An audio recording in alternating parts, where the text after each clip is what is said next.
Hello, and welcome to Lion and Mouse Commentary. I'm Holland, and this is my best friend Tori. Hi. If you're new to our show, we rank various forms of entertainment by different categories out of a total score of 10, with only 2 points allowed for our personal taste. Don't worry, we break everything down as we go. Feel free to agree, disagree, or just find something new to enjoy. Just be sure to tread lightly. There will be hot takes and spoilers. Cut to the intro.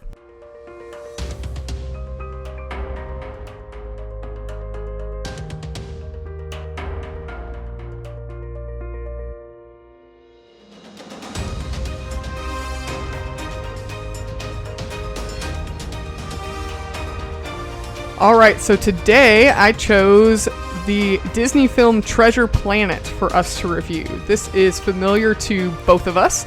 If it's new to you though, here's some spoiler-free background before we get into our scores.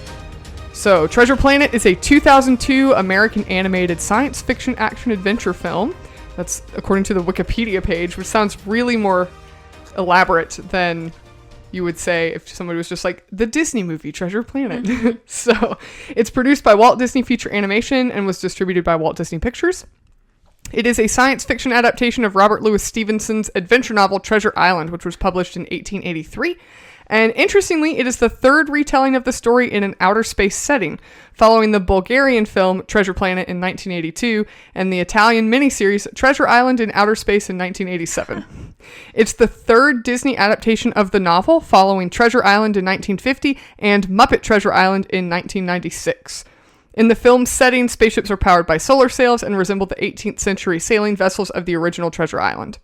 The film was co-written, produced, and directed by John Musker and Ron Clements, who are very famous Disney producers and directors. And the score was composed by James Newton Howard, very famous composer. Treasure Planet took roughly 4.5 years to create, but interestingly, the concept for Treasure Planet, which was called Treasure Island in Space at the time, was originally pitched by Ron Clements in 1985. So it's actually been in development for a very long time before it was actually released in theaters. It employs a novel technique of hand-drawn 2D traditional animation set atop 3D computer animation. With a budget of $140 million, it is the most expensive traditionally animated film to date. Wow, I didn't know that. The cast includes Joseph Gordon-Levitt, Brian Murray, Emma Thompson, David Hyde Pierce, Martin Short, Michael Wincott, Laurie Metcalf, Roscoe Lee Brown, and Patrick McGowan. Treasure Planet held its world premiere in Paris, France on November 6, 2002. It premiered in the U.S. at Cinerama Dome in Hollywood on November 17, 2002. The film is the, quote, first major studio feature, end quote, to be released in regular and IMAX theaters simultaneously. Sadly, Treasure Planet would go down in history as one of the biggest animated box office bombs of all time. The film grossed over $12 million in its debut weekend, ranking at 4th place behind Harry Potter and the Chamber of Secrets, Die Another Day, and Disney's own The Santa Claus 2. During the 5-day Thanksgiving holiday weekend, the film grossed just $16.5 million worldwide. It ended up grossing $38.1 million domestically and $71.4 million internationally for a $109 million worldwide gross. So it did better internationally than it did in the States. That's crazy. It did. I think a lot of people attribute the fact that it came out with Harry Potter and the Santa Claus 2 during that weekend. It seems silly to me that Disney would release 2 of their own films on the same weekend, but... especially when one's a Christmas movie. Right. Yeah. So that just seems like bad timing and not a reflection of the film. Yep. Its failure became apparent early on as Disney's Buena Vista distribution arm reduced its fourth quarter earnings by $47 million within a few days of the film's release. In 2014, the Los Angeles Times listed the film as one of the most expensive box office failures of all time. The film was nominated for the Academy Award for Best Animated Feature, with other films Lilo and Stitch, Ice Age, and Spirit Stallion of the Cimarron, but all 4 of those films lost to Spirited Away in 2001. It was also nominated for the following Annie Awards, but did not win any of them, including Outstanding Character Animation, Outstanding Character Design in an Animated Feature, Outstanding Directing in an Animated Feature, Outstanding Effects in Animation, Outstanding Production Design in an Animated Feature, Outstanding Voice Acting in an Animated Feature, and Outstanding Voice Acting... oh, interestingly, that's listed twice. I think there's 2 voice acting categories, but... or it may have been 2 different actors. 2 different actors, yeah.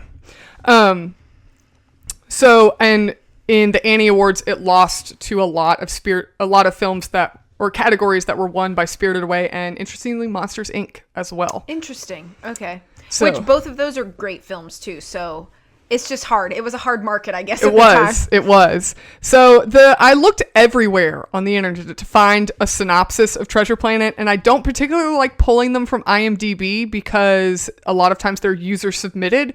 So the only official synopsis I could find was by Disney on their Disney Plus app/website, and their synopsis is very bland. It says, Robert Louis Stevenson's Treasure Island gets a futuristic twist in this amazing tale of a brave young man's thrilling journey to new frontiers aboard a flying ship. It sounds like the most boring synopsis for what should be an exciting film. So if you have not seen this film and you would like to without any further spoilers, please go ahead and click off now and take a listen. Otherwise, Tori, you can go ahead and kick us into our first category. Okay, so for movies, for plot and story delivery, we allot 2 points. I gave this 1.5 points. I think that it's really quite an interesting story. Part of the reason, I'm going to start here, which I normally save critiques for the end, but I'm actually going to reverse that. So the reason that I couldn't give it full points is because this is an adaptation that we have seen quite a bit, even from Disney. Not necessarily in a sci-fi manner, but the story of Treasure Island has been adapted and been adapted and been performed and been performed. And it's not anything necessarily new.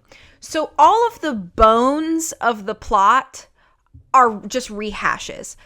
That doesn't necessarily make them bad, though, or that I think that they're bad.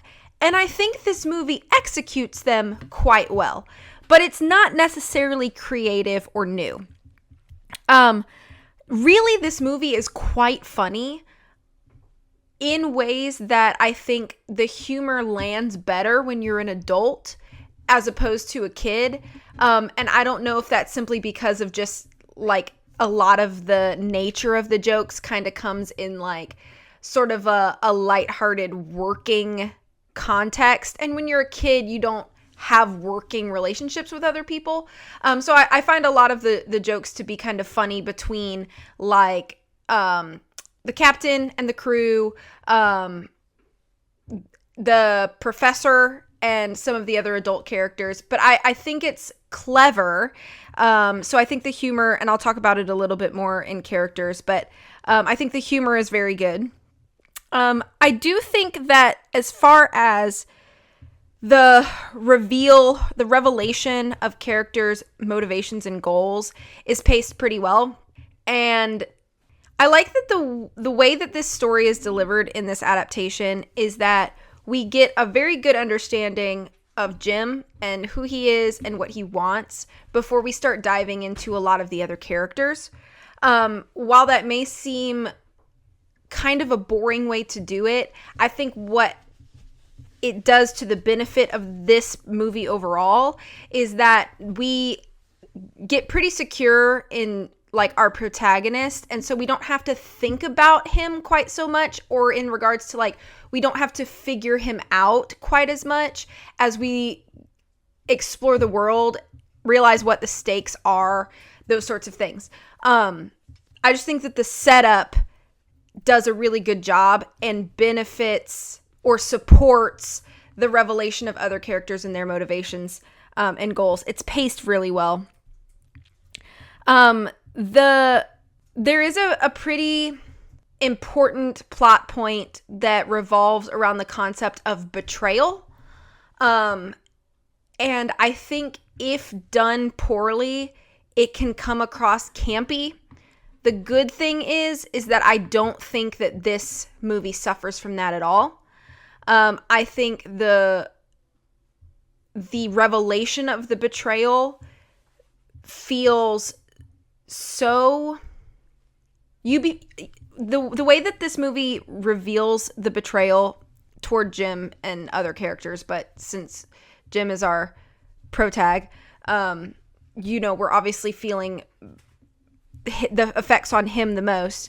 But I think the betrayal that's revealed really serves to make the audience feel betrayed as well. And the way that the betrayal is processed and reacted to by Jim and other characters, but mostly Jim,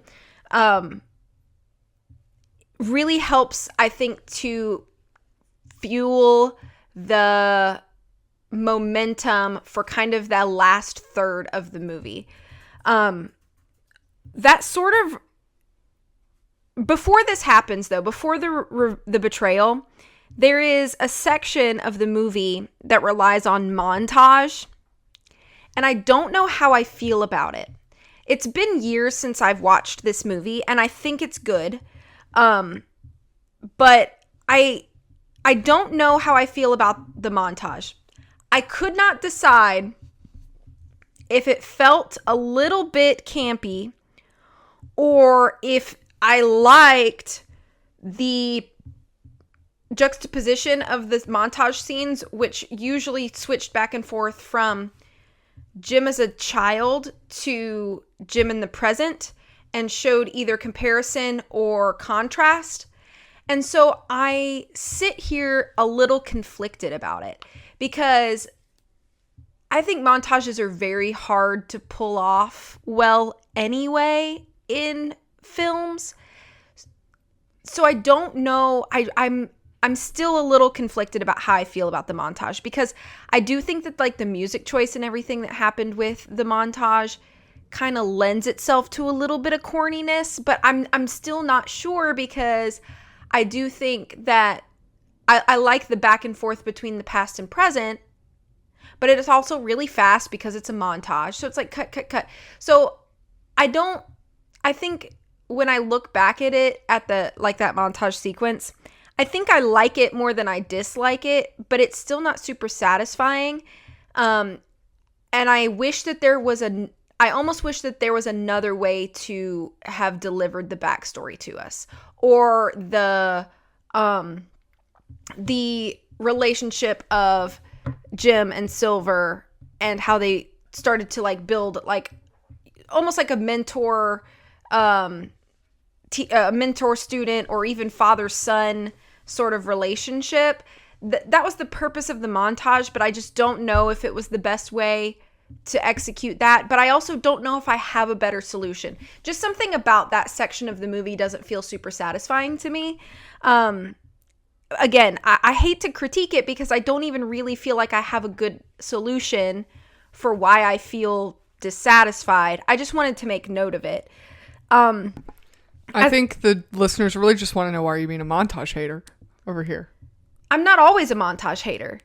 I am hesitant about montages sometimes in general. I think it really depends on how they're pulled off and like where they're located in a story. So do you feel that, I'm just curious because I'm not necessarily agreeing or disagreeing with you. I'm just curious what were you finding that wasn't satisfying? Do you think that it just didn't flesh out that backstory well enough? Or did you feel that it was placed at a weird time? So, like, would you have rather gotten that backstory at the beginning of the film? Yes. So I think it's clever that they tried to do like the past, present scenes all cut back to back in the montage. Because I do think it serves to show like some comparison and contrast. However, I think what happens is that both the past and the present scenes sort of feel like they're not explored deep enough. So, and I think that the backstory of like Jim waking up and his father is leaving and his mother is crying at like that kind of stuff, I feel like those are important character aspects and I don't want them to be glossed over. And it feels weird to cut from that to like Jim having a good old time learning how to build a boat or whatever. And it just feels like they shouldn't be next to each other. Like, something about it feels like it kind of feels like I'm trying to walk with two different shoes on. And so it's like, neither is really uncomfortable, but it just kind of feels like it doesn't go. Like it just doesn't go together. Like, And so it's hard for me to even verbalize it, but it just feels a little unsatisfying. You feel like the tone wasn't right. Yeah, like the tone shifts so much, and then it's all under one song that I feel like the song itself sets a tone, and it felt like some of the scenes were not really matching the tone. I felt like it all fit really well. So I guess we just see it differently. I think that where you're seeing like the tone shifting, I see it more as the like Jim's past is showing these holes in his life, and Silver in this role is filling those holes that he doesn't have. So it's cutting between like Jim as a little boy wanting his dad to play with him when he gets home, and now Silver is telling this like really exciting story. It's not around an actual campfire, but he's like telling a story around the campfire, and he's like entertaining and like, so it's like, and then you have, Jim's dad leaves and, takes off and leaves him, and here Silver is, seemingly left him on the ship by himself, but then he came back for him. And so I see it as like tonally, it just shows the contrast between this father figure in Jim's life that left this hole, and now this sort of, in a way, surrogate father figure that's come into Jim's life and is kind of meeting those needs that he never had met as a kid. So I don't see it as like, I think it works really well because it's juxtaposing those two together. It's not they're not undermining each other. Yeah, like I said, I don't disagree with you. I think I just prefer something different. I think for me it just doesn't resonate as much as it would have been to just give them like scenes of their own with dialogue, and like, so I don't know. I guess that's just maybe this comes down to a preferential thing. But I just feel like it kind of changes. It feels like a strange pace change in the middle of the story. And so I just don't love it. And I hesitate to say I don't love it because I feel like on its own, it's not bad. I don't know. I don't really know how else to verbalize it or explain it other than I just don't feel super satisfied through all of that. I think, and you can correct me if I'm wrong, but I think what you may be wanting is more of a dramatic telling of Jim's past, and not as much of I don't think it's lighthearted, but in a way it kind of feels lighthearted. And I can agree with that standpoint. It doesn't have as much impact or make you feel as much empathy for the character per se because it's not told as dramatically, so I can agree to that point if that's kind of where you're coming from. But at the same time, I think that it fits the overall tone of the film because this isn't a drama, it's an action adventure film. Mm-hmm. And so I think that if it was going to be dramatic, then it did need to happen at the beginning of the film, independent from the rest of the adventure part of the film. Right.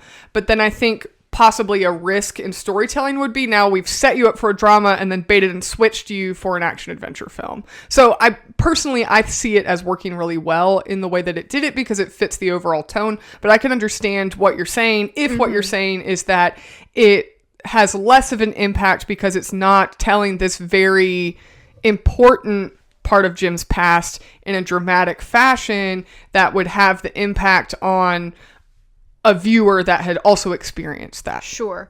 And I think that's why I said a few minutes ago that like I don't really know if I have like a good solution for that. Because I don't disagree with you saying that it would be kind of like a bait and switch to be like, oh, this is going to be like an emotional drama, and then it's not really an emotional drama. It just has emotional parts to it. So I don't know. I think it's fine that if you love it and I don't. I just think it's just montages in general are kind of hard for me to get behind anyway. It doesn't really matter what the film. I can't even off the top of my head really think of any that I really like. So I don't know. Maybe it's just a personal thing. Maybe I just don't care for the montage. But moving on, really I only have one other note, and that's the climax is really tense, which a climax should be.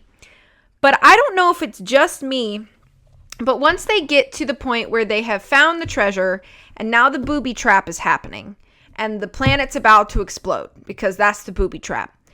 That whole thing from like the point of Jim getting out of there and then deciding to go back and go through the portal or whatever, that whole thing is like 3.5 minutes. It's so fast compared to like other scenes and how they've been paced.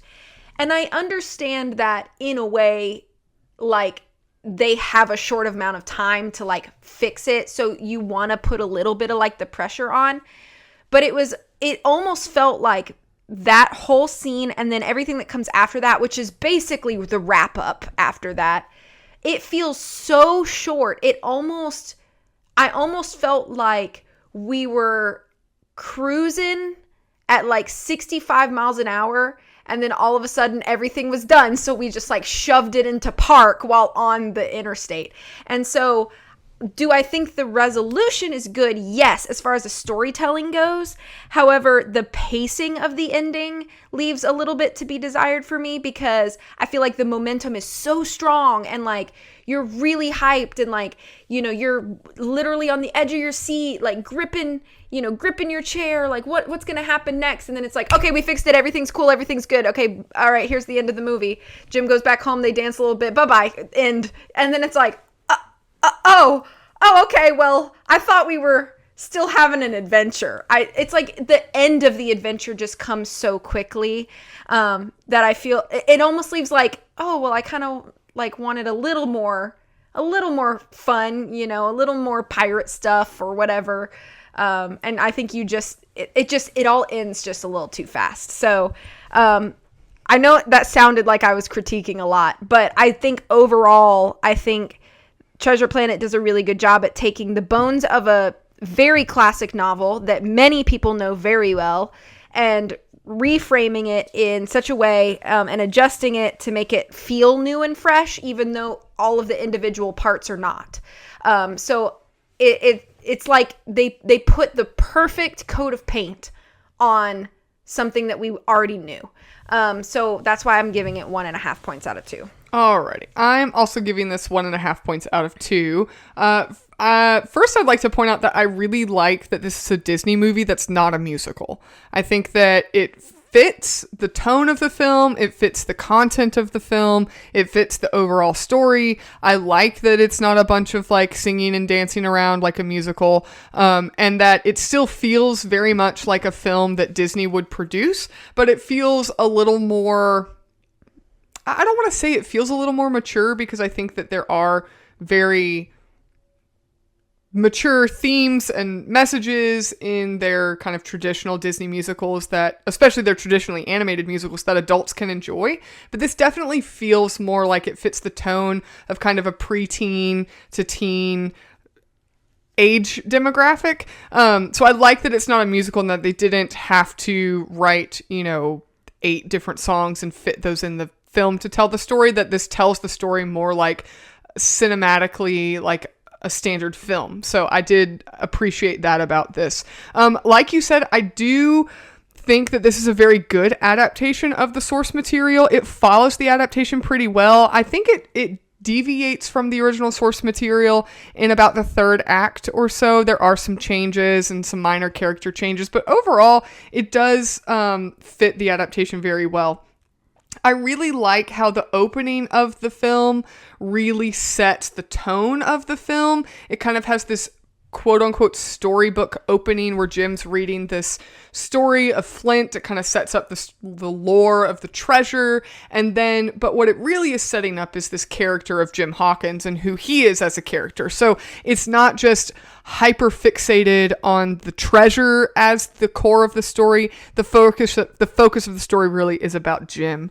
I like that with Jim's going from the book when Jim's a child to him flying on his solar surfer as a young adult or older, teenager, it really establishes the world as this kind of steampunk style 1700s pirate era style and this overall theme that this is an adventure story that you're getting into, versus kind of the traditional Disney princess story or a romance story, etc., things like that. So it sets you up, the fact that you're going in knowing this is a Disney film, but then the story that you're getting is more of a traditional, like, for lack of better terms, pirate adventure film. So I like that take on it. I like that they set kind of the motivations of the story, not that Jim is this like, and this is kind of a character note too, I guess, but I like that they established that the story is, the overall kind of theme with Jim is kind of this troubled teen that wants to do something right versus this like greedy, power hungry search for treasure, which I think could have easily been, the direction that they took with the film, is that here you have this young kid that just wants treasure to get rich or, whatever. And they set it more as this kind of coming of age story blended with kind of a really fun pirate adventure. And I think they balance both of those aspects of the story very well. The dialogue, I think, in this story is really clever. Kind of like you mentioned with the humor. I really like particularly the captain's dialogue and then Silver's dialogue. I think they're really, it's really clever. It fits the characters, and it's something that's very witty and engaging and intelligent versus this like, the direction they went with the kind of the pirate theme wasn't this like overly dark, sinister pirates. I guess they technically are pilots if they're flying spaceship pirate ships, but they didn't go for this overly dark and sinister tone, and yet they didn't also go to this like, Neverland theme pirates. They kind of balanced in between of these. They had a really nice balance with the direction they chose for that. I actually really like the pacing in this film. I think they balance character development with moving the plot forward. I feel like they don't harp too much on the action. I like that there's no third act breakup. There's no big misunderstanding that we then have to resolve because somebody was too, dumb to just be an adult. And they don't harp too much on the action. There aren't any super long chase scenes or really big, long gunfights. So they balance all of that really well. I like how the stakes are pretty high. They balance these like this humor and clever dialogue and funny moments with maybe some of your minor characters, and yet they keep the villains pretty sinisterly bad and the heroes pretty consistently good, while keeping enough of that balance to avoid, monotony or predictability. For example, when they're in the solar the star that's like going supernova or whatever, and it's pretty high stakes, high intensity, which is pretty consistent with a pirate's experience that the sea is very dangerous, so space is very dangerous as well. It's pretty consistent with just the environment a pirate would be in. And then you have Jim has to go and check everybody's lifelines, and then you see Scroop, who is this very scary looking evil pirate, just snip Mr. Arrow's lifelines and just let him float into a black hole and disappear forever and ever. I mean, that's a pretty dark death to have in a kid's film, and it keeps Scroop consistent as this very evil pirate. And so you have a real villain that you're going against versus Silver, who's kind of come alongside Jim to be,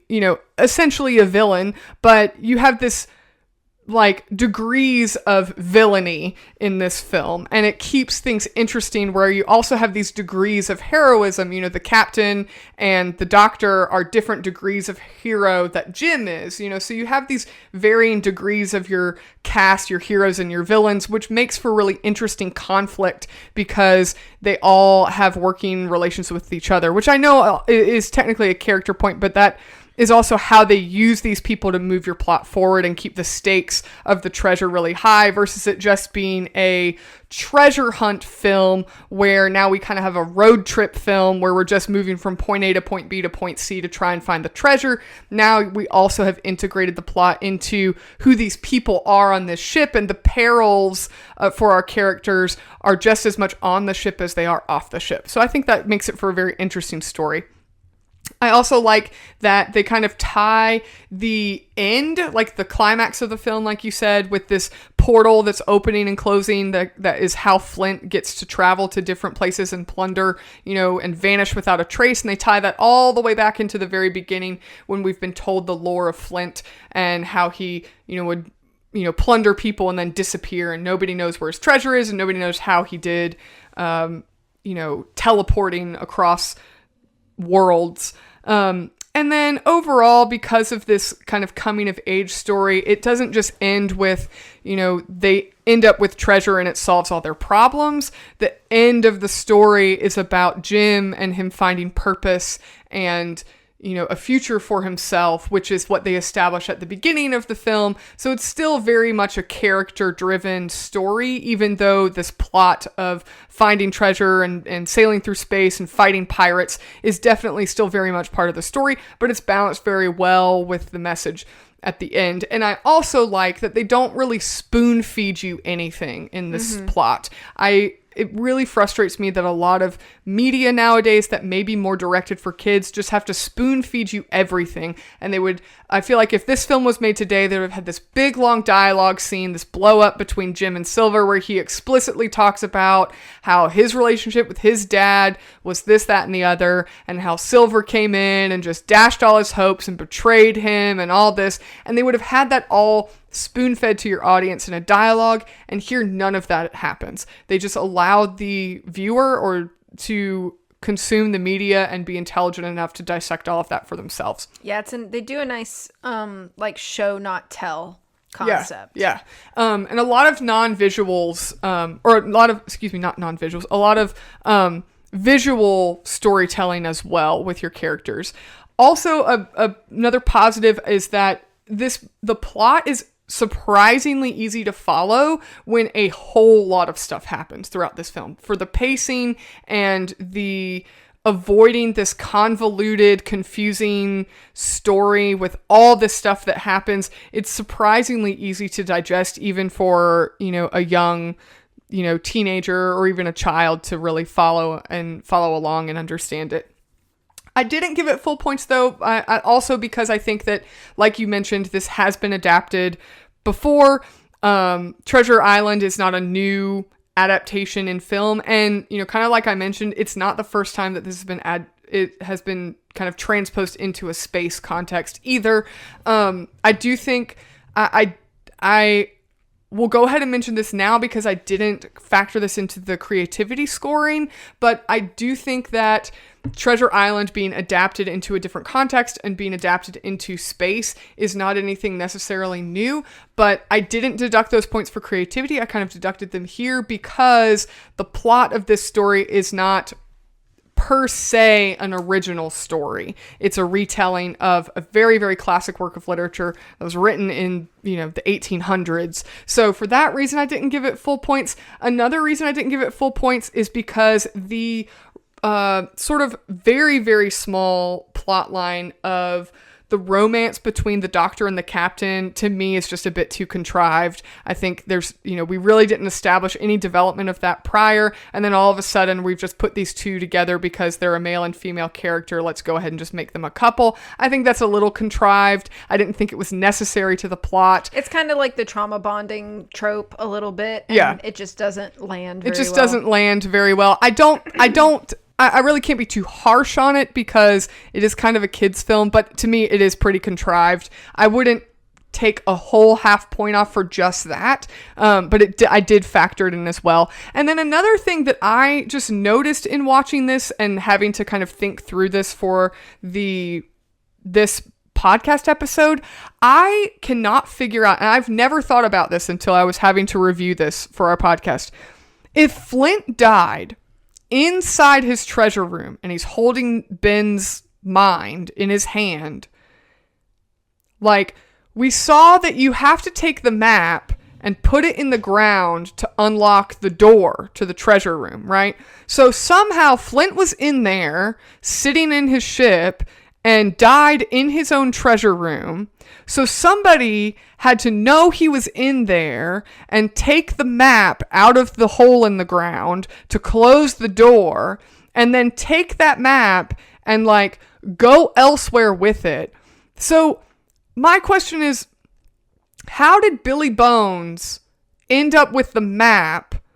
Did he had to have gotten it from somebody else? Because I always thought that Billy Bones was part of Flint's crew, and that's how he ended up with the map. But if that was the case, then he would have had the map when Flint was left in the treasure room. So why didn't he just take some treasure with him and then leave? Why is he still holding on to this map? He could have just gotten rid of the map, taken the treasure he needed to have a nice life, and then pitch the map somewhere else. Like, it seems a little like, how did the map end up in with Billy Bones? Unless if he had it when Flint was left in the treasure room, he would have known Flint was still alive when he was left in the treasure room, and he could have taken some treasure with him. So then why did he have the map later? Was he going to go back and like get more treasure? Or like, that's a good point. I never thought about that. I've never thought about it till I was having to look at this, but it just doesn't make any sense. Like, what was the plan there? And so if Flint was marooned in his own treasure room, how did that happen? Who made that decision? And if that was the case, then why didn't they just take the treasure with them and then leave? Why would they just leave and then nobody can find the treasure but the map is with them? Like, I don't know. It's that part I was just like, that's wait, fair. If that's how Flint died, because I think in the original story and then in other adaptations, Flint did not die with his treasure. He was like, died with his map elsewhere and somebody found it or stole it or something. I can't recall, but probably. So Flint being dead with his treasure is the one part that is just a little confusing. Like, how did that happen? And then who ended up with the map? Yeah, and then why didn't they just take the treasure with him? Because somebody had to take it out of the island to close the treasure door. So why didn't they just take a bunch of treasure with them? I don't know. Unless they like sold the map to somebody, and I mean, like we're never black market hawked. I don't know. Yeah. But who originally had it is my question. Right. And again, I wouldn't deduct a whole half a point for just that note, because to me, I don't think it's necessary to know all of that information to enjoy the film. I think that's me just being overly analytical just for the purpose of recording this podcast, but that was a thought I had. So overall, 1.5 points out of 2. Okay, so next category is characters, and for movies we allow 3 points. I'm going to give this 2.5 points out of 3. I think that while these are characters, again, because this is an adaptation, you have the source material characters. However, I think personally that they do better at fleshing these characters out in this film than they do in the original book. I think, not a knock to the original source by any means, but I think that you really, really, really, really just want to root for Jim through the whole movie. Even in the beginning, when he's kind of like, he's shown to have a bit of a rebellious side, and he's not really in the good graces of the law, but he is still like, kind of, he's kind to his mom, you know, he helps out at her restaurant and things. So you're kind of like, okay, well then why act out? So he's interesting from the beginning. You really do want to root for him. As the story progresses, and obviously there's a lot of growth that happens, you realize that Jim really is like he's a super brave kid, young man. And he's very clever and very smart. And I think sometimes what happens in media is that when you have a brave and clever protagonist, they become very egotistical and annoying about it. And that does not happen with Jim. He has moments of ego, confidence, and I think that there are a lot of really good portions where that confidence is brought into check for Jim, and he is humbled a little bit. I think part of that has to do with the betrayal that he feels from Long John Silver, but there's also some anger attached to that too. So overall, I just think Jim is a very well thought out, realistically developed character that you have faith and trust in without feeling like he is unflawed or imperfect. So I just think as a protagonist, he's presented in a really good way. way. I also really like Jim's mom. I know she's not present for a lot, but it's obvious how much effort she gives to try to make as good of a life for Jim as possible. And you can kind of feel her frustrations a little bit too, in feeling like there are moments where Jim is not necessarily thinking about that and like acknowledging her effort. But I think that they have a close enough relationship that they do kind of have an understanding of each other. And I think that's very evident at the end of the movie too, in the resolution. Captain Amelia is a very interesting character. I think she has some great dialogue. She really does.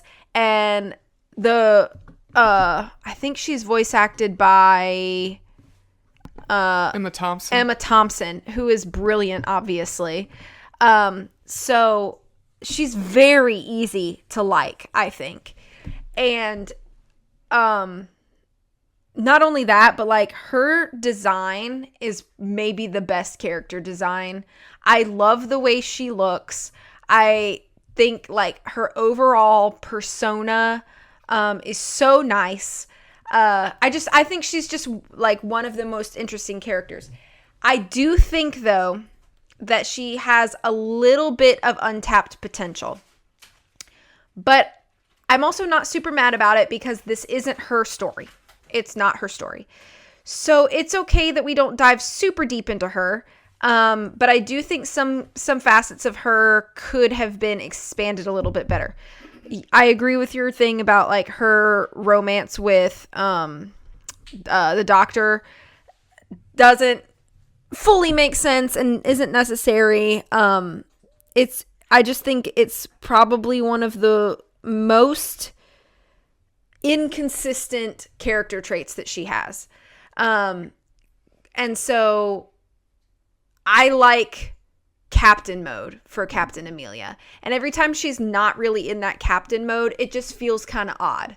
So I feel like she had this really cool potential, and then she just barely doesn't meet my like hopes for her, like my expectations for her. Mr. Arrow is a very interesting character, and I think because he is so clearly depicted, and then a lot of his words and actions support the fact that like he is a reliable, honest, dependable man, it makes his loss feel more, I guess, more like a loss, especially when you realize that on this ship there are probably fewer allies to Jim's cause than there are enemies. And knowing that Mr. Arrow fell into the ally to the cause and now he has been lost, it feels sad. And knowing that entire sequence of losing Mr. Arrow off the ship is pinned on Jim, and Jim has no reason not to believe that he messed up. So he holds that guilt and responsibility and thinks to himself, my careless action or lack of thoroughness caused a life to be lost. And that's a pretty heavy thing to throw halfway through. Like you mentioned that in plot. I just think it's a good character note, because I think it's both a testament to Mr. Arrow as a character and the growth of Jim in that moment. Silver, I don't have a lot to say. I do think he's a pretty layered character, but he has to be for the purpose of the plot, because if he's too shallow or flat, then his betrayal means nothing. And then his redemption means nothing. So I don't really have a lot to say other than I think he serves all the purpose that he is meant to serve in the story, and he does it well enough. But I don't have a lot to harp on about that. So overall, I think characters are good, and the people that you're supposed to hate are very hateable. I don't really have much to say about the Doctor either. Now, and okay, this is another thing I'm conflicted about. I don't know how I feel about the portrayal of Ben Gunn. I think it makes some sense that, which, by the way, Martin Short does a great job. So I'm not in any way saying that it's acted poorly, because Martin Short does fantastic as Ben Gunn. But I'm not sure how I feel about the portrayal of Ben Gunn being like a robot that has lost his like circuit or memory chip or as a mind, you know. I think it fits the vibe of it being sort of like a steampunky sci-fi retelling, so it fits there.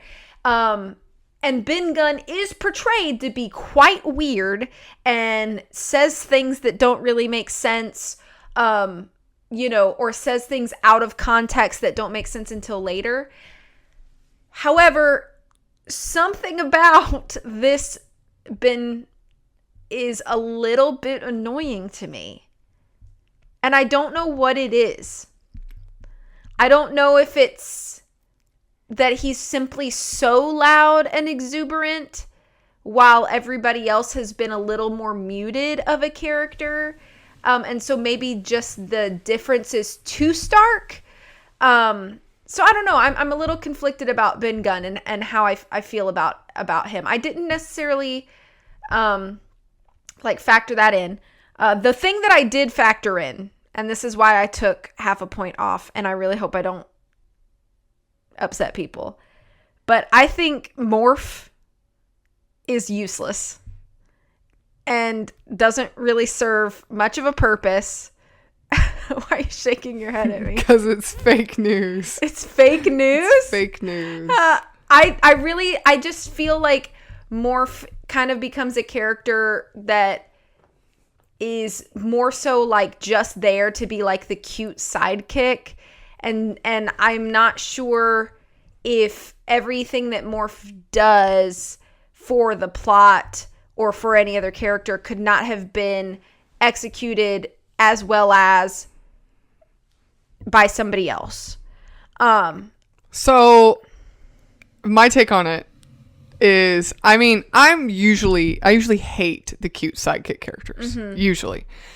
And as I've gotten older, Morph, I'm kind of like, yeah, whatever. He's, you know, cute sidekick character. Except the whole, like, crux of the plot of Jim and Silver both thinking that he has the map, and when they're on Treasure Planet, and Jim having to go back to the ship to get the map would not happen if Morph hadn't turned into the map.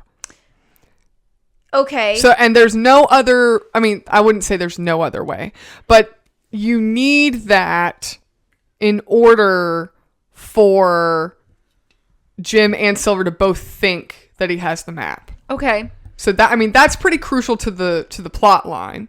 So I would say that if nothing else, okay, if nothing else, that one moment, I'll give you he's that. necessary for that. I'll give you that one moment. However, I still think he's annoying. You can think he's annoying. I don't think there's no problem with that. And I genuinely, but I don't think you can say he's completely useless. Not completely. Okay, I'll give you that moment. But do I think a lot of the other moments that Morph is present are necessary? No. The other reason that he's necessary is because you have to have a reason that Jim goes into the galley and gets in the barrel to overhear Silver's mutiny plot. You could have had any reason. He could have woken up and his stomach would have been growling and he's like, I'm gonna go get an apple or whatever. Like, it could have been anything. I mean, not for an 18-year-old. If he was 10, because in the original book, Jim's like, what, like 8 years old, something like that. Sure. But also, I mean, I think you could have had something else, like something else bring him to the galley. I genuinely think that you could have had something else. Sure, you could have. So, I don't know. I just feel like... But that's how he's used in the plot. He is used. He's used in the plot. But my argument was that I think everything that he serves, with the exception of the map bit, could have been... You could have had any other character do something similar, and it wouldn't have made much of a difference at all. I mean, but you could say that about like every character. You could. If you're gonna extrapolate. Well, I'm not trying to extrapolate. I'm just trying to say that I don't think that Morph is as strong as a character as everybody who loves the little cute sidekick makes him out to be. And that compared with the fact that I don't know if I really like the robot of Ben Gunn. And I don't know, it feels a little too humorous. Those two things together are what made me deduct 0.5 point out of 3 for characters. Okay. Well, I gave it 3 out of 3 points. Okay. So I'm going to go ahead and address your two Okay. discrepancies first. So I think it's completely valid for you to deduct 0.5 point for those reasons. I'm not negating your rationale, but I don't agree with your rationale. And I think that is because I think to an extent, I don't use this as like a write-off, but to an extent, this is a family-friendly, quote-unquote children's movie. So, of course, you're going to have like a cute sidekick character, which I normally hate, and because most of the cute sidekick characters are exactly that. They're completely useless. They're just gratuitous, like cute, bubbly, usually, gibberish, noise-making nuisances that sell merch. And I dislike them with a passion most of the time. However, I do think this film does a great job of using Morph to move the plot forward and as a character avenue for Silver as well.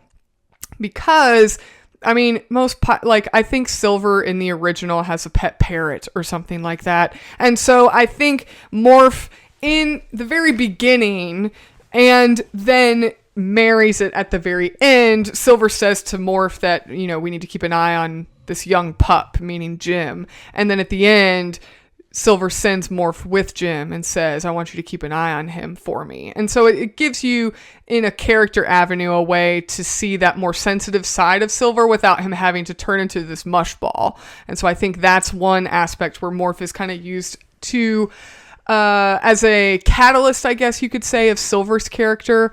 And I think that there's some value in that. I do think there's a lot of moments where Morph is used as just this cute little kid fodder to just like keep your kids entertained at this cute little pink blob that can turn into things. But like I said, he is used to create the deception that Jim has the map on the island, which he does not. The map is still back at the ship. If Silver hadn't seen Jim with the map in his hand, then he would have just checked the rope to see if it was still in there, and then that whole plot line would have been, a moot point. So the fact that he saw what actually was Morph in Jim's hand, both of them thought that Jim had the map on the island, which is a huge bargaining chip, because otherwise the pirates would have just killed Jim and the captain and the doctor, and the whole movie would have ended right there. The other thing with Morph is I think the other part is because Jim is not the younger character that's used in the Treasure Island story. I think it gives him reason to be in the galley and to have been in a barrel of apples, because a teenager is not going to crawl into a barrel of apples and, fall in to get, something. Whereas an 8-year-old or a 10-year-old could have inadvertently fallen into a barrel of apples, but a 17-year-old is just going to reach their arm down in there and pull one out. So I think that having Morph as kind of this like character-esque plot device is useful. Even though I would admit that more likely than not, he's just there to sell more merch for Disney. With Ben, I originally was going to take points off because I typically don't like Ben, and I think he's annoying. Although I would agree, Martin Short is fabulous. He's a great it's fantastic casting. He does a great job. This is no disservice to Martin Short, but I do find him very annoying. And I did even when I was like a teenager watching this film. But in watching it this time, I think that Ben being this almost overly obnoxious comedic relief is very necessary in this film, because the development of Jim and Silver's relationship is really, really strong in this film. And it's probably one of the only adaptations I've seen of Treasure Island, which really does a good job of developing Jim and Silver's relationship into this sort of surrogate father-son relationship.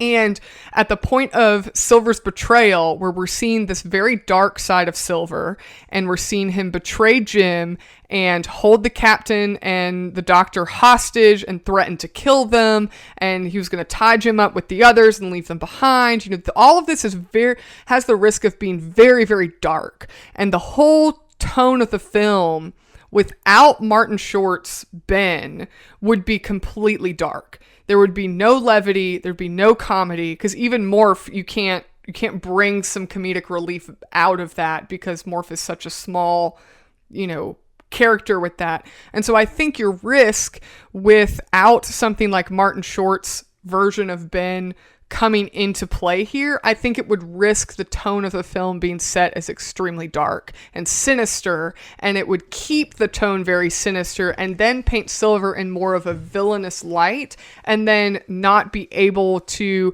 because the tone of the film has gone so dark, it would be harder to have Silver have any kind of redemption at the end. So when I was watching this, I almost took points off, because I typically think Ben is kind of annoying, and I think he's, they just put him in there for the kids. But I think he adds a lot of levity to what otherwise is a very intense third act. And so that's why I didn't take points off for that. And so I think you can still find him annoying. That's fine. And he is almost obnoxiously comical. But I think it's needed in that part of the film. So that's why I didn't take off points for that. Otherwise, I also gave this full points. I think the casting, first of all, I think is absolutely fantastic. I am so amazed with this film that when it came out, this was not a star-studded cast. These were voice actors or actors that were cast strictly because of their ability to portray these characters. It wasn't let's get a celebrity so we can get the celebrities to get people in to see the film. And I think the casting is absolutely wonderful in this film. All of the characters sound like they fit the time period and the tone of the characters. It's so good. I'm very, very impressed with the casting in this film. Specifically, I think Captain Amelia's casting is great, Mr. Arrow's casting, and then Silver's casting are all really, really good.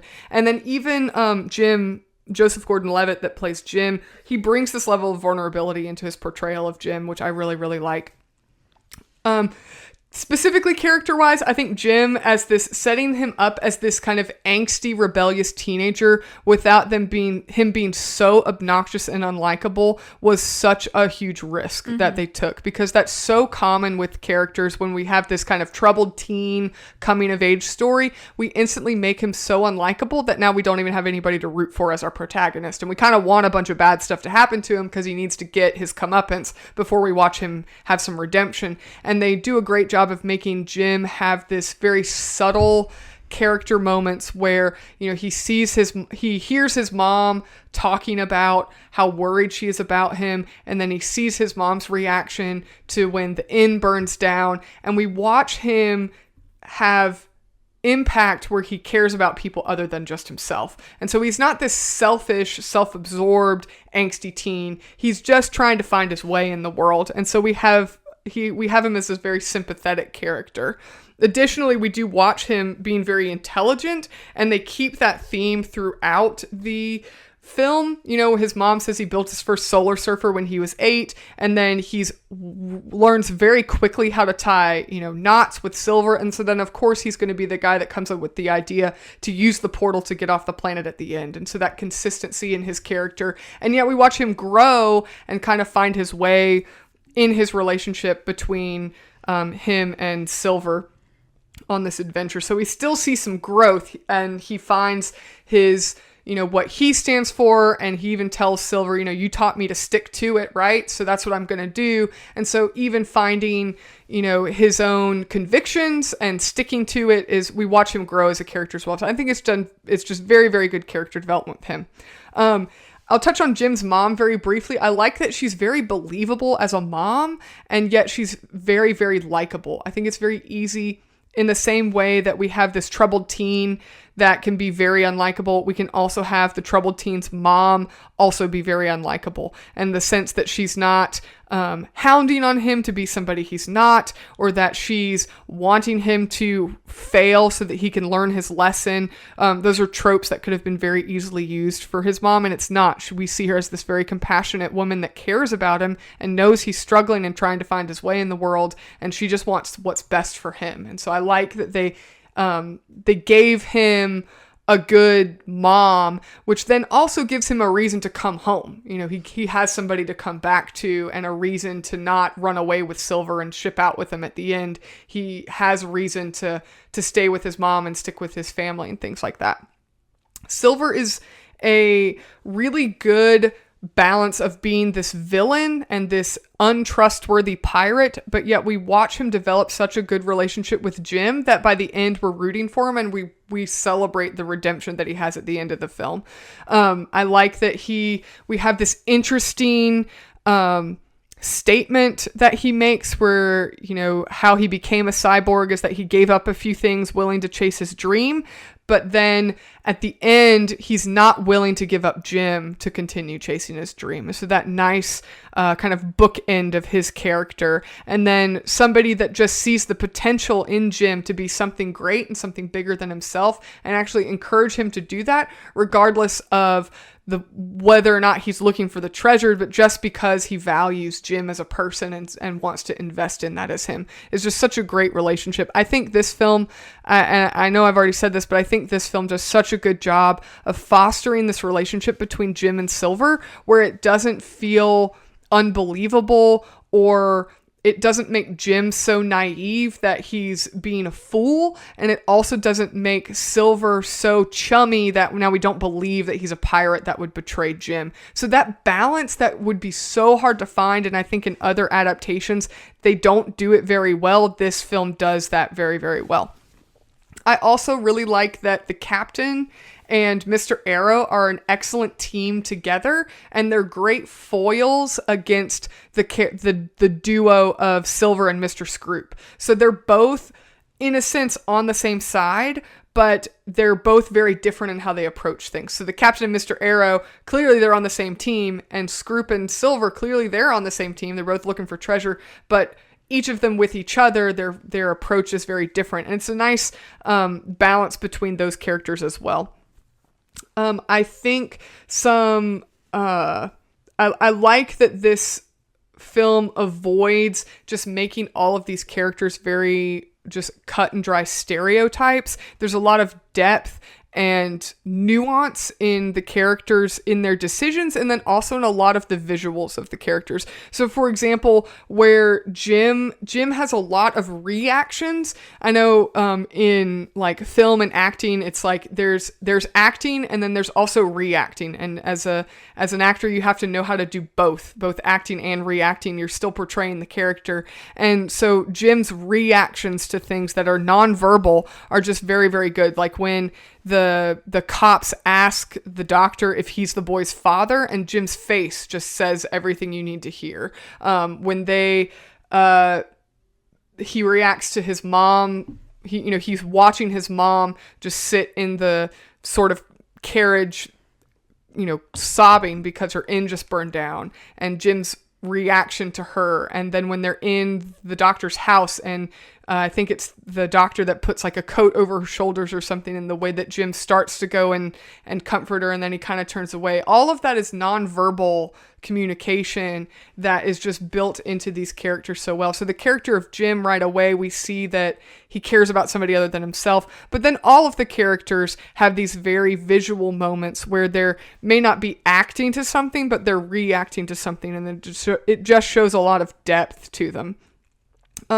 Also, I just had to point out, I think it's part of great storytelling, but also I think it's phenomenal casting. The narrator at the beginning of the film is absolutely fantastic. I don't know who that person is, but it is. Good. I looked it up. It is Tony Jay, who is also the voice of Claude Frollo from The Hunchback of Notre Dame. Oh, wow. And now you can't unhear it. Now I can't unhear it. So, what's his name? Tony Jay? Yeah. absolutely phenomenal. Fantastic narrator choice. I read that originally they were going to have an adult Jim be narrating the story at the beginning, and they ended up switching to Tony J and casting him instead, and I think it was an absolutely fantastic choice. He passed in 2006. Wow. So this would have been toward the end of his life that he did this film. Yeah. Yep. So I think he does just a fantastic job there. I also really like that they balance the fact that Silver is this villain, but he's not as evil as Scroop. So there's still a lot of stakes for our character, but then we see enough of a moral compass in Silver and we see that he cares for Jim enough that it's not surprising when he wants to still take care of Jim, even if they're, trying to negotiate for the map or he's trying to sneak away and things like that. So we still see that is consistent, that he does see something special in Jim and cares for him. The biggest reason I gave this 3 out of 3 points was because of that relationship between Jim and Silver. But then another reason is I am just really impressed with how every character in this, even the minor pirate characters, every character has a purpose and contributes to the plot. Even the doctor that seems like he's completely useless and he doesn't do anything, they even find a way to integrate him into the plot, because with the star devolving into a black hole, he even calculates that the blasts aren't irregular, and here's when the next one is, so they can ride the last one out of the black hole. So even in just small ways, they find ways to integrate character consistencies into the plot as a whole, and so every character still has a purpose. There aren't any of these gratuitous, merch selling characters, which unfortunately I think is pretty common in kids media. And so otherwise, I think that this film does a really good job of giving each character intention and purpose in the film. And so that's probably the biggest reason that I gave this 3 out of 3 points. Okay. So our third category is aesthetics. And out of 2 points, I gave this 1.5 points. I think that this is a very, very strong movie aesthetically. And really, the only reason I didn't give it full points is a couple small, I don't want to say small because to me they're kind of big, but just a couple critiques. So I'll go through all the stuff that I think is really good. The score, I want to start there. The score is phenomenal. And when you hit play and you start the movie and you have the opening notes of the score that swell up as the Disney logo appears, that alone gets me a little excited. So there's something just so lovely about the score and how it is weaved into basically everything of this movie. And it really sets a lot of the emotional momentum is catered to each scene through the help of the score. So I really like that. I appreciate and love when an animated film uses echo when it is appropriate. There are some times where a character is going to be in a locale, and if this was a real life place, their voices would bounce all over the place.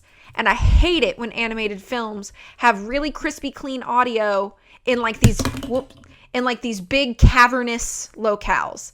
And one thing that this movie does really, really well is it uses echo when it's appropriate. The scene that one of the first scenes in the movie, it's when Jim and his mom and the doctor, after they have gotten away from the pirate raid that are coming after Billy Bones, the map that Billy Bones had and then passed on to Jim. They get away, they're sitting in a big, big room, and the room is very empty. And there's a fireplace going, and you can hear the crackle of the fireplace, and it starts out on a nice wide establishing shot, and the doctor starts speaking, and his voice just bounces. And I loved it. And some people are like, but don't you want the cleanest audio possible? Yes, when it makes sense. But if that was a real situation and there was no echo, it would be strange. So I want as much realism in this sci-fi world as possible. I think it animated sci-fi world. But I'm always somebody who advocates for as many ties to realism as possible, no matter how fantastical your story or the presentation of your story is. It does not matter that some of these characters have animal traits. It doesn't matter that this is sci-fi, that it's steampunk, that it takes place in space. Like, it doesn't matter. Those may all be false, fake, fictional facets, but a story cannot be delivered unless you have some sort of semblance of reality. There has to be laws. And I know this sounds crazy to talk about because I know that we look at these things as like media and art, but like all media, art, and storytelling still has rules that have to be followed, like scientific rules and establishments. And like even like fantasy, they have rules. Like the genre of fantasy still has rules that specific world has to abide by. Anybody who has a piece of media that's written a piece of media that has to do with magic, they have to establish rules about that magic. How does the magic function? How do you control it? How do you receive it? Those sorts of things have to be established. So even in a sci-fi space pirate movie, you have to have something that feels real. And if that means echo in a large empty room, then that's what I want.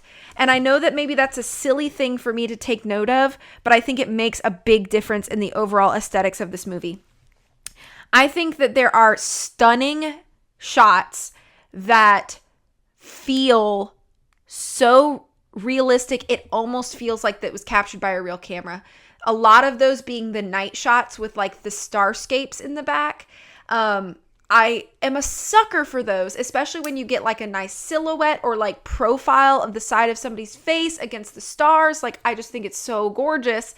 And again, it's like you can have these nice dramatic shots and it doesn't like, it's not like it's, you know, taking away from anything to have something that is just this well put together. Sure, it may not be the focus to have the aesthetics, but I think one of the things about this specific movie is that because this is a story that we know and has been told again and again and again, you must give a little bit more of a focus to the aesthetics for this to have any semblance of creativity that lasts.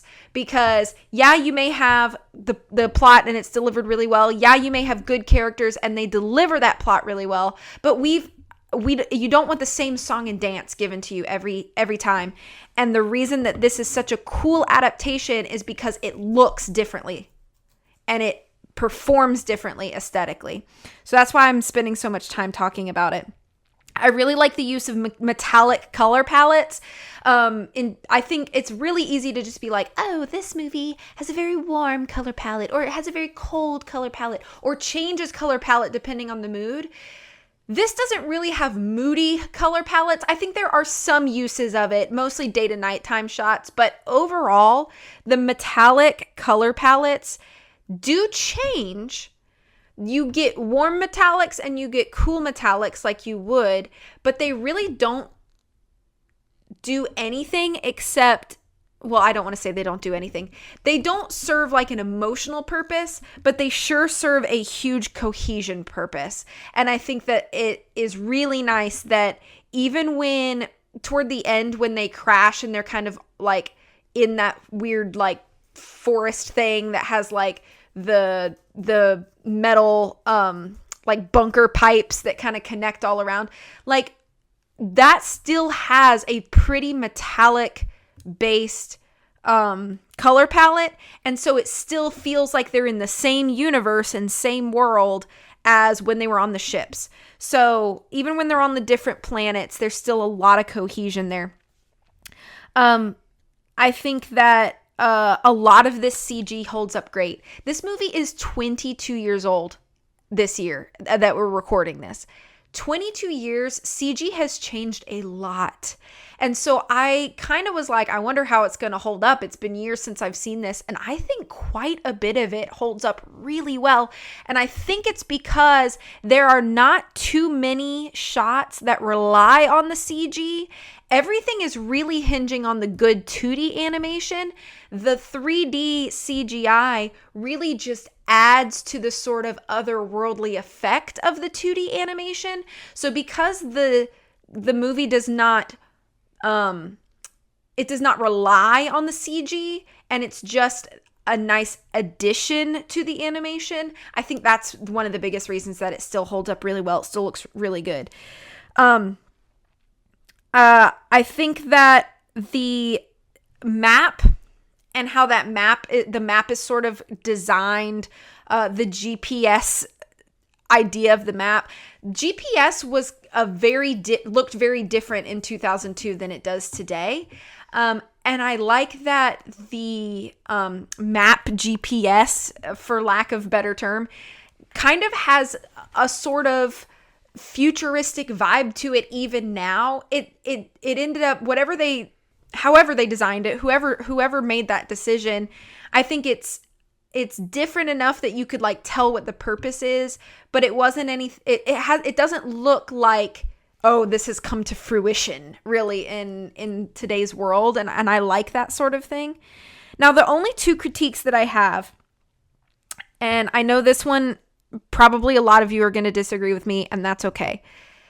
The only song that was really featured in this movie with dialogue is the song I'm Still Here. It's the one that's used in the montage. I think that song, while I think it's a good song, and I'm not in any way critiquing the song, I think it does sound super indicative to the early 2000s, and so it's the one time that I think the music feels a little dated. It feels like an early 2000s like power ballad, like rock ballad.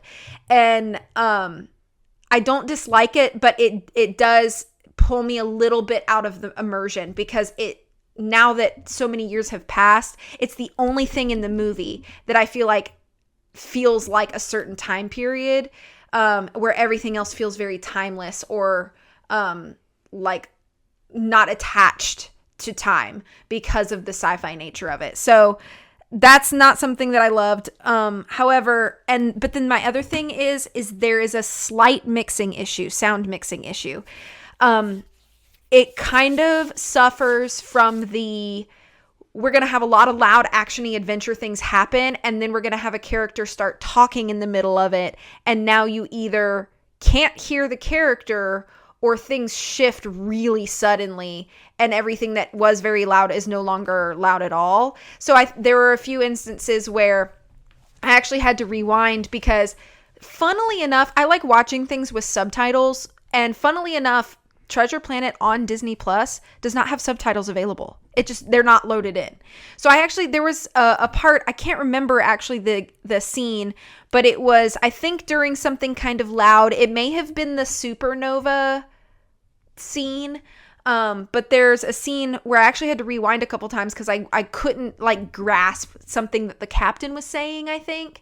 And she yells a command or something in the midst of all the fray, and I want the fray to be loud, but she just could not be clearly heard. And it happens a couple times in the film, and it's just one of my big pet peeves is sound mixing errors like that. And so I don't know if it's something that has to do with the mixing of like the Disney Plus version. I haven't watched the DVD in many years. I think it might be because, I mean, I'm not saying you shouldn't, I'm not saying you should change your score or anything, but I didn't notice any sound mixing issues, and I watched the DVD version. Okay. So I wonder if it is a Disney Plus mixing issue. Maybe sometimes Perhaps. When they change it to like the digital streaming format. Mm-hmm. There's also the scene where Jim meets Silver for the first time down in the galley. The Foley is really loud, in my opinion. Oh, yeah. It wasn't loud at all for the DVD then version. Maybe it is. But either way, that I still think that should be addressed. Absolutely. If it's Disney's official streaming platform. I agree. And some of the mixing is wrong, I think it ultimately detracts from the enjoyment of it. So I think if even if it's not in all versions of the film or all formats that you can watch it in, especially if it's the official media, then absolutely they should fix it. Then it was just something that bothered me. So all of those things contributed to 1.5 out of 2 points for me.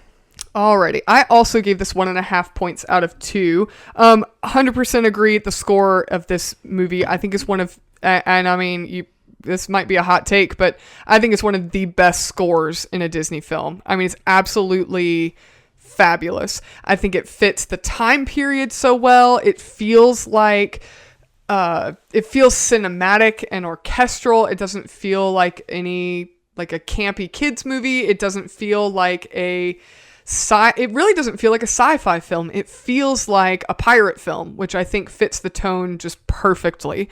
Some of the soundtrack for this film are clips and sound bites that I just think are so iconic. You could just pinpoint them anywhere. So I just really, really like the score in this film, and I just think it's done really well.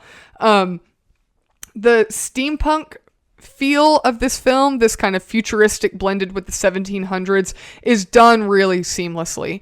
There are so many aspects where you would expect to have only 1700s aesthetic, and they find a way to integrate this steampunk feel to it. And I'm sure steampunk existed prior to 2002, but it feels like it's not a copy of anything. It feels like it's truly original concepts. So I just think it's done really, really well. I'm not going to go into a ton of details on that. Also, the character design, all of the character and creature design in this film is so good. I forgot to mention something, so I'm sorry for cutting in real quick. I just wanted to mention it. I mentioned the character design of the captain when I was talking about her in characters, but overall I think the character design is really, really distinct. And even Jim, I feel like his character design, the kind of like hairstyle and like clothing style that he has, was not a thing in like the early 2000s. It's almost like that style has come into style like a decade plus later, and I think that's really interesting to note. Yeah. So it's almost like they were foretelling the future of what, fashion was going to be. But yeah, and another thing, like along those same lines, the fact that one thing I notice is the fact that Jim is a human character, and he's the only human character in this cast of pirates and non-pirates, except for his mom. The fact that he never looks out of place with any of these wacky, crazy-looking creatures is a huge feat. It would be so easy for him to look like the odd man out, and all these other creatures fit each other's worlds, and then this one random human doesn't seem like he fits. But the fact that they, for some characters, have very human-looking features, like Silver, he's not a human. He's a cyborg, but his non-cyborg features are not 100% human. Like his ear is not a human ear. His hands are not human hands. So we don't know what creature specifically he is, but he looks human enough that interacting with Jim, he feels like a human character interacting with another human character. But then he has these non-human elements that help him kind of mesh with these other non-human characters. And then you have pirate characters that have the one pirate that has just a torso and arms and like no legs, and then you have another pirate character that has no head and just arms, and then you have a pirate character that has all eyeballs. I mean, all of these characters should not mesh with each other, and yet they all feel seamlessly part of the same world. And when they interact with each other, the proportions and the way that they interact with each other feels very organic. It's just a huge feat of animation to have things that are that different still all feel like they fit each other's world. The CGI blending with the traditional animation and blending with a kind of like watercolor matte painting, very fine art looking backgrounds is all pretty impressive as well. You mentioned that there were a lot of shots that looked very cinematic.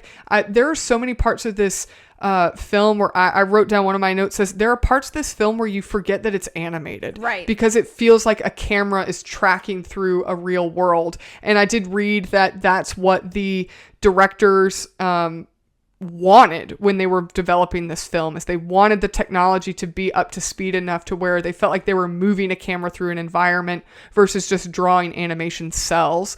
So it's really impressive. The fact that they do, and then they make cinematic choices, like the very first shot where we see the Binbo Inn, we have this establishing shot of the Binbo Inn with the sign hanging, and then we move into the Binbo Inn and have our scene take place in there. The rain, when it's falling on the windows of the Binbo Inn, and the way the water droplets are running down those panes, those very kind of futuristic looking glass panes, the way the water is running down them looks very cinematic. It doesn't look like it's just your stereotypical, cheapest, quickest animation drawings. It's done very artistically. The fact that they can have different forms of rain, smoke, fire, electricity, solar power, all of those aspects of various elements are all integrated in the animation very, very well. I like that, kind of going back a little bit to the characters and the creature designs, the fact that they have humans and robots and alien creatures, and yet I was specifically watching this for this watch through and trying to be critical of whether or not this was just going to feel like a Star Wars copy, because space pirates and space and intergalactic, aliens all interacting with each other is not really new, but it didn't feel like we were just copying Star Wars in this kind of film. It felt like its own fresh take on things.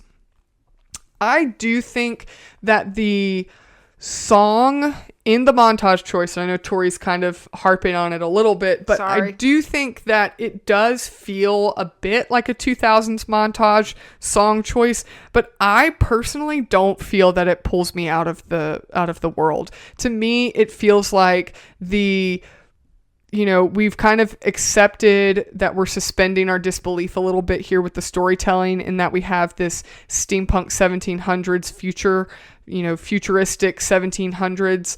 And to me, I didn't think that the montage was done poorly at all. I've definitely seen worse montages in films where it really does feel really jarring, and the pop song that they choose is, so pop culturally significant that now I'm hearing, a song that was on the radio in 2002. And so I think they did a good job of choosing a song that's specific to this film.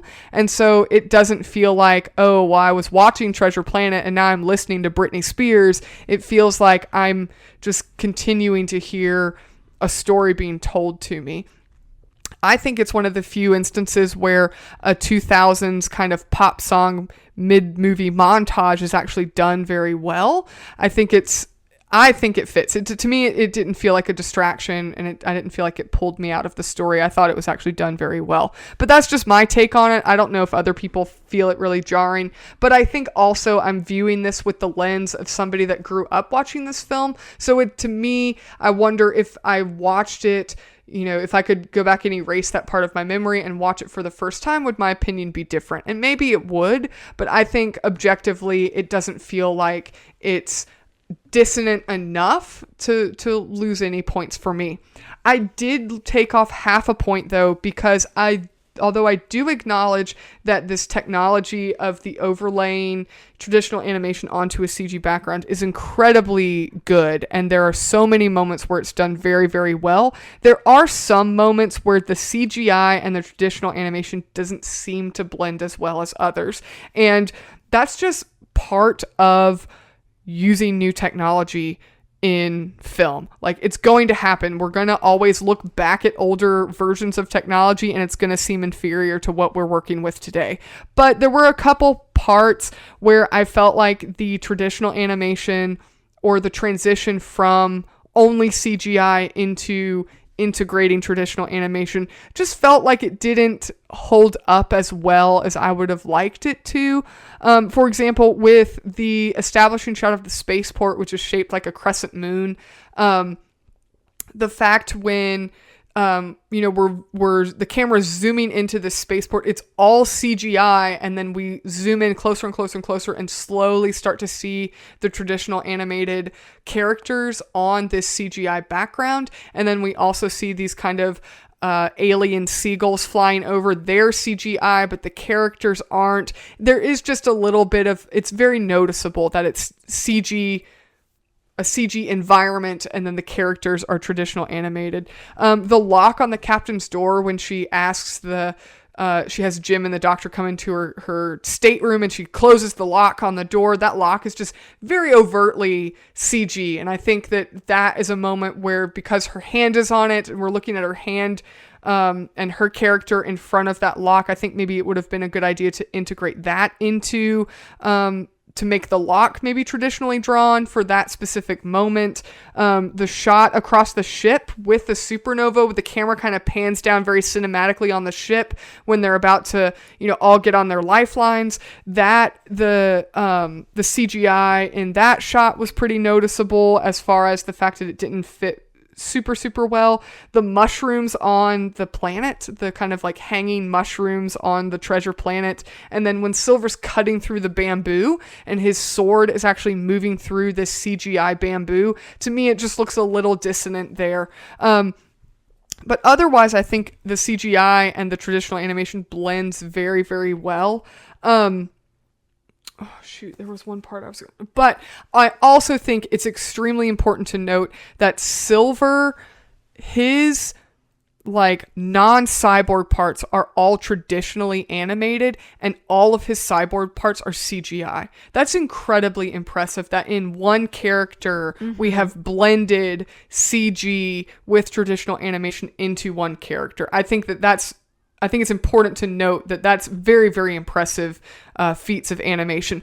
But because objectively some of the CGI doesn't hold up in how it integrates, or the fact that it does look a little dissonant with maybe some of the traditionally animated characters, or when they're interacting with each other, it doesn't 100% hold up 100% of the time. I felt like objectively it would only be fair to take off half a point for that. So that's why I gave 1.5 points out of 2. Okay. All right. So our fourth category is personal taste and preference. So out of 2 points, I gave this 1. So this is a film that I like every time I watch it. I enjoy it thoroughly. I'm entertained. I think it's a perfect homage with lots of new things to appreciate. But if I'm 100% honest, it's not a film that crosses my mind a lot. It's not one that I am like, what should I watch? And it comes to mind. It's not something that I find myself like just purposely wanting to see again. So I wouldn't say it's forgettable, but it's just not something at the forefront of my mind a lot. It's not something that I consider like one of my favorite Disney films or, animated films or anything like that. So I don't have anything like to say that's like wrong about it or that I dislike about it, and that's what causes me not to watch it often. I just don't watch it often, and I'm content in doing that. So I know that sounds a little strange, but that's why I just wanted to give it like half credit, because when I do watch it, I enjoy it thoroughly. I just don't watch it often, nor do I feel the desire to. So. But you love pirates. I do love pirates. So I would think this should be towards the top of your list, right. I love pirates, but I like these ones. I just don't watch them a lot. You just pleasantly enjoy it when you do watch it. Alrighty, so I actually gave this 2 out of 2 points for personal taste and preference. This is actually one of my favorite Disney films. I think it's an excellent adaptation of the Treasure Island story. It balances that classic pirate adventure with a coming-of-age story. I think Jim and Silver's depth and growth are very well told, and they're just genuine without being overly sentimental. I just think it's super underrated for a Disney film. I always enjoy rewatching it. It's not necessarily one that I like rewatch every year or anything like that, but I think it's extremely underrated as a Disney film. I think it's a great story, and it's just one that I always just enjoy very, very much. I really appreciate the depth of the characters, and I think the pacing's just done really well. So every time I watch it, I just feel like I'm very, very satisfied in how the story is being told to me. I don't ever find parts where I get bored or frustrated, or I think that, you know, a character decision was dumb or anything like that. So it's just one of the films that I really, really enjoy. I think I was in the prime age of the demographic when it came out too, so I think it's got a little bit of nostalgia for me in watching it as well. But I also just think it's genuinely a good story, and I do like a good pirate adventure too. So 2 out of 2 for me. Okay, and then the last category is creativity. Out of a total 1 point, I gave this 1 point. Now, I know that earlier I critiqued, and I think you actually did the same thing, where I took some of the creativity points out off of the plot instead of the creativity. And the reason I did that is probably similar to what you did, is because the lack of creativity is in the fact that this is a story that's been rehashed a few times. However, I think the way they rehashed it this time was wonderful. I think this was one of the best ways to mix up a classic story, one of the most entertaining, one of the most underrated, like you mentioned in the last category. I genuinely wish that it had performed better in the box office. I think this is iconic and it holds up in Disney animation. I was looking while you were talking at some other like notable films that had come out around that same time, and I think part of the reason is that it genuinely was eclipsed under the shadow of some other really good and well-performing Disney films. So perhaps it just was bad timing, like we mentioned at the very beginning.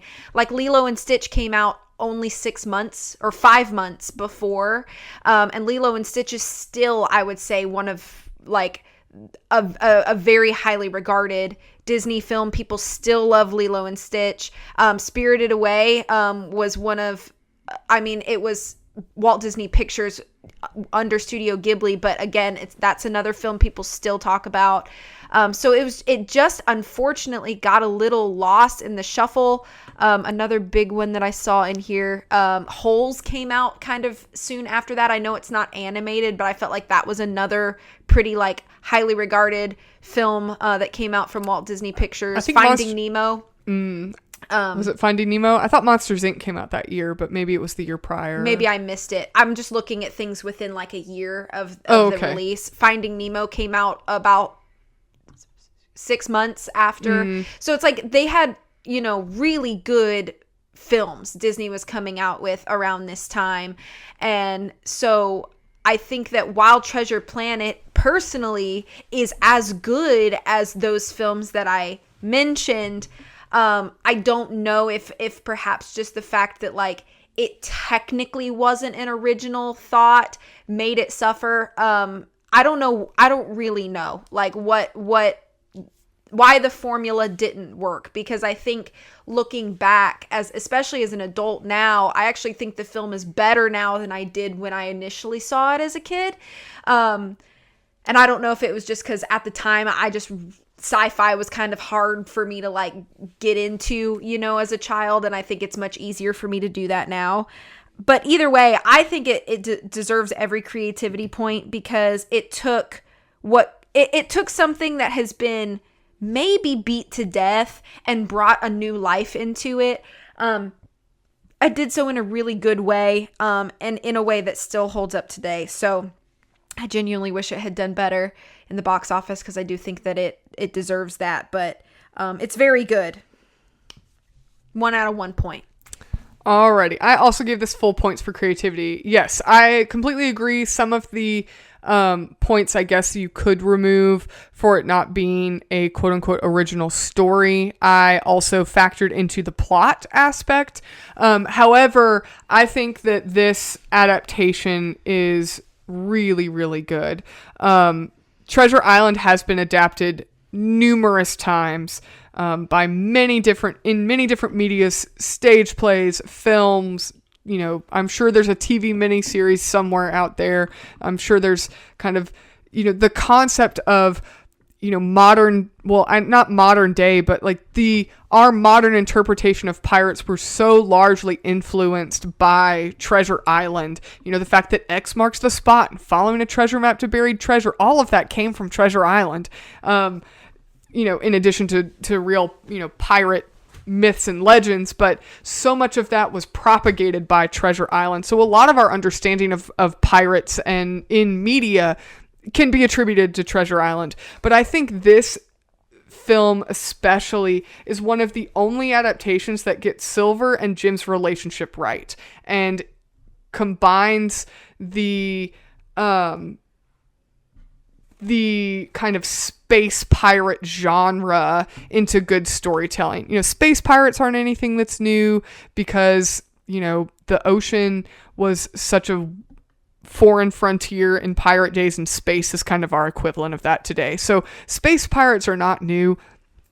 I feel like every sci-fi story has some version of a space pirate, but I think that this really does a good job of integrating this kind of space pirate concept with a good character-driven story. And I don't know of many stories that are out there that have done the steampunk genre as well as this film has. So I think for those reasons, it definitely merits points for creativity. It really feels more like a timeless story instead of a gimmicky sci-fi take on things. It feels like it's really trying to tell a good story in a timeless way, and it just happens to be set in space. And I think that it does a good job of telling a story, retelling a classic story in the setting of space without it just feeling like a gimmick or, some kind of trying to show off some sensational, prop or setting or special effects. It just really feels like, I feel like you can watch this film and forget that it takes place in space because you're just enjoying the good story. Mm-hmm. So for that reason, I give it full points for creativity. All right. So what was your final score for Treasure Planet? So my final score for Treasure Planet came out to 7.5.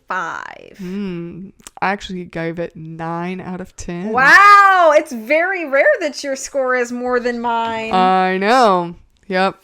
I think that's personal taste. I think it's personal taste, and you do talk about this film quite often, way more than I do. So I think it's to be expected, I think, with something like this. So yeah.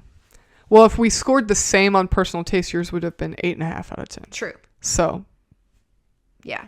By that measure, we're pretty close. Yeah. So. But I do enjoy this film a lot more than you do. So. Yeah. Alrighty, any final thoughts? No, I think I'm good. Alrighty, so let's get into actually, I do have go ahead. A thought. One of my favorite lines in the whole movie is from the doctor, and he's like, I'm an astronomer, not a doctor. I mean, I'm a doctor, but I'm not that kind of doctor. Oh, hang on, I have it pulled up. I have a doctorate. It's not the same thing. You can't help people with a doctorate. You just sit there and you're useless. Yeah, it's a great line. I think that line is so funny. The dialogue, I think, is just so good in this movie. Oh, man. Of course, I'm biased, but I just think it's really good. All right, some lightning round questions. Favorite character? I like a lot of them. I don't know. Maybe Jim. Really? Yeah. Yeah.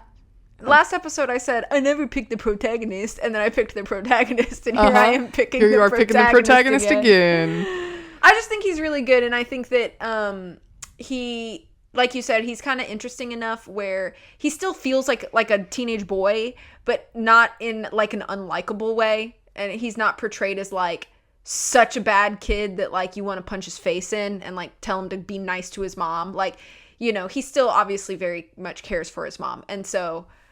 Yeah, I think he's portrayed really well in a very likable way, and so it makes you want to like cheer for him and like you want to see like the best happen for him. So cool. What about you? I kind of go back and forth between either Silver, who I think is a great, very layered and interesting character, and the captain. that I just think is really cool. She's so, you know, I just kind of go back and forth between, am I in like a character mood, or do I just pick who I think is cool, which would be the captain. So, do you have a favorite character design? Definitely Captain Amelia. She's so, like, I just love her outfit.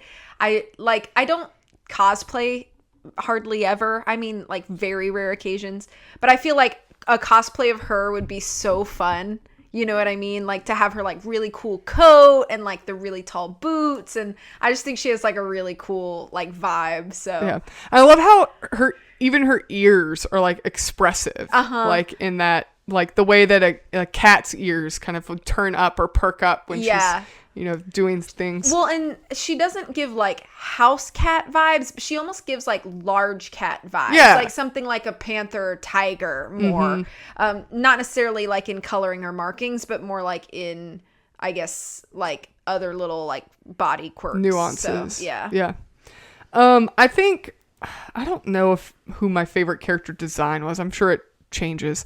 I think Scroop is probably... He's scary. I was scared of him as a child. Spooky. Yeah. Like when he's chasing Jim through the ship and he's like crawls on the ceiling. Like, I just think that's so creative to make this kind of like spidery, like crab clawed, like spooky guy. Yeah. So I think he's a great villain character for design. sure. I also think, I think Silver as a cyborg instead of just a one-legged man is a great idea too. And I love how Silver has so many different like modifications to his arm that he has. Like he like makes it into a sword or like a cannon and like all kinds of cool stuff. I just think it's really neat. Do you have a least favorite character or a least favorite character design? It can be both or either or however you want. And probably more for character. For design. Okay. This is going to be a weird one. This character has always made me be like I cringe a little bit. It's like at the very beginning of the film when the doctor is at the Benbow Inn and he's about to eat and the little frog girl like walks up to the table and she's just like staring at him with her big eyes and he's like and he tries to start eating and then she like spits her tongue out and eats whatever bite or whatever he had, and her entire face creeps me out. And every time I watch that part, I like cringe a little bit at her, which is terrible because she's just a little girl, but I don't like her design at all. So not a fan there. Yeah. I think my least favorite character design is Mr. Snuff, who's the one that makes the flatulence noises. Oh, yeah. It's probably my least favorite. That's it. I think forgot it's just about him. a gratuitous children's character. I forgot about him. Not a fan. I think I'm going to switch my answer to him because I forgot about him. I also don't like I think it's a great character, like a great character for a pirate, but if it was real, I would not be a fan at all of the lady with just the two arms. Oh, yeah. That, I would, no. Not a fan. You know who has another good design that I should mention? I know we moved on from that question. No, go ahead. But Flint, Captain Flint. Oh, yes. Incredible character. Oh my gosh. Very so scary, good. very intimidating. Yeah. Like if I was a sailor and I saw that man on the ship pulling up next to me, I would be scared. 100%. Yeah. So good. And Billy Bones is a good character design too. Yeah, that's a good design too. Yeah. The like old salamander kind of looking guy. Thing. Yeah. Yeah. Flint is a great character design. All right, what's your favorite moment? And this can be like a dialogue moment or a plot moment or a visual moment. Like scene, specifically scene. So like the next question is like your favorite creative design. So not like a specific design choice, like scenery design choice, or just like a moment for like storytelling moment or dialogue. I think it might be the scene right as Jim's about to leave near the beginning, and his mom says something to him like I don't want you to leave, or I don't want you to go, or something like that, and he says I wish I knew what the line was because I feel like her lead-in line makes a difference, but he says something like I won't. I'll come back. I'll make you proud. I think she says, I don't want to lose you. I don't want to lose you. That's it. She says, I don't want to lose you. And he says, you won't. I'll make you proud. And I just think it's such a good moment. And really, really, like, I know it's short, but I think it gives like an emotional tie right before we kind of switch into adventure mode. So I think it's an important like tie back to home to have that. So I think that's probably my favorite moment. Yeah. I think my favorite moment is, and it's probably pretty common, so maybe I'm just basic, but I really like the moment where Silver, after Mr. Arrow dies, the moment where Silver tells Jim that, you know, he's got the makings of greatness in him, and he needs to chart his own course and stick to it, and that he hopes that he sees, like, he's there when, you know, he finally has his moment. So I really like that part. I think it's written really well, and it's a moment where it could have easily been this like overly sentimental, sappy, like, you know, cheesy moment, but I think they do a really good job of keeping it very genuine to who Silver is. And then I love that Jim's reaction to it is he just kind of leans against him and is just like, he's had a bad day, like, you know, he feels like he just screwed up and caused somebody really important to just die. Mm-hmm. And so it's like Jim's having this moment where it's like, you know, this dude's just had a really rough day, and he just leans up against Silver, and that's, you know, that's all he needs. It's not this like overly sappy moment, but it just still feels really genuine and sincere. So that's probably my favorite moment. Do you have a favorite creative choice, like a creative design choice, either the fact that, you know, a steampunk moment, or a space, you know, design choice, or a specific pirates design choice, anything like that? I guess kind of a combination. I really, really like the design of like the ships. Specifically like the main ship that's through, but like there are multiple ships in the movie, and I think that they're just so nicely designed. And they also, it's strange because like you think ship, you think sea, and so, but they still fit so seamlessly in the sky, and just seeing these beautiful ships like sail through the sky is just a really cool like creative moment. And design wise, I just think it's so pretty. And like really pleasing to look at it that way. Cool. Oh, I think it's really creative.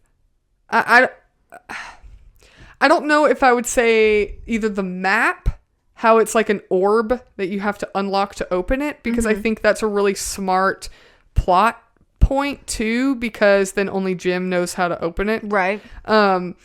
And the fact that Flint was able to plunder all over the galaxy because he had a portal. Yeah. I just think that's really clever. Mm-hmm. It's like, how did this one guy, you know, because you've taken the environment from the sea on planet Earth to the entire universe.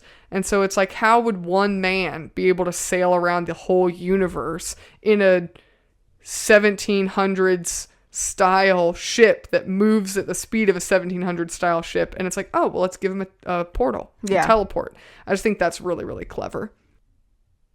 Next question. Which pirate character would you most like to see either a spin-off or a backstory to?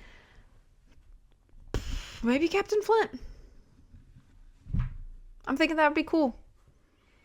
Show me how he, like, you know, the like the story that it starts out with that's like being told to Jim. Like, just make a whole movie based on that story. And I think that would be really interesting. It would be really interesting. So that's what I'm going to say. So when Flint has a portal open and he's going to plunder somebody. Yeah. Is it just open permanently until he goes back through it? I don't know. I don't know if he has the power to close it and then reopen it. Because the way that you open it is on the treasure planet, right? I don't know. I'm just, you know. I don't know. But that's why we need the backstory. True. I think I would want to see a backstory or like a spin-off. I think a backstory of Mr. Arrow would be really interesting. Because like, I was thinking about him. How does that guy, like, I mean, he's a cool dude, and he he's like, seems like he might have been like militia turned sailor, you know? I don't know. He just gives those vibes a little bit. Like he's very, like, he seems very disciplined. So I don't know.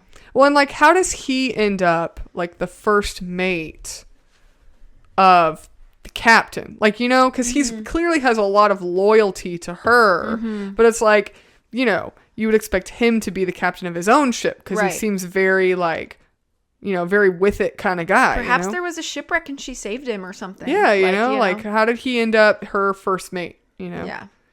So I would think his backstory would be really interesting. That would be interesting. All right, last question. What story would you like to see retold or integrated into the Treasure Planet universe? Not that I hate that term, Treasure Planet universe, but like in the same style or environment. So like a steampunk sci-fi version of it. Yeah, but not necessarily like a different time frame. Like it would still be in like 1700s-esque steampunk, but it could be any story. Any story, but with that aesthetic. Right. Okay. Do you want me to tell you mine while while you're thinking? Yeah. I think I would want to see the Odyssey. Okay, I had a similar answer. I was thinking Hercules. Oh, yeah, that could be good. That could be cool. So, yeah. like now I feel a like I sci-fi have to change my answer. steampunk Yeah, Hercules. Like Greek mythology could Like, be really interesting. Yeah. So it's all the Greek myths, but they're just in a different like setting. Yeah. But like with all the different alien creatures, you could have the chance to like make them all really, really creative and stuff, and then still have kind of more of a more modern technology than like Greek myths, you know. Mm-hmm. So that was gonna be my answer.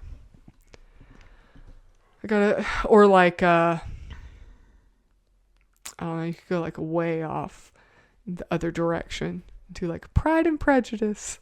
I mean, you could. That'd be really weird though, because they'd have like an alien Mr. Darcy or something.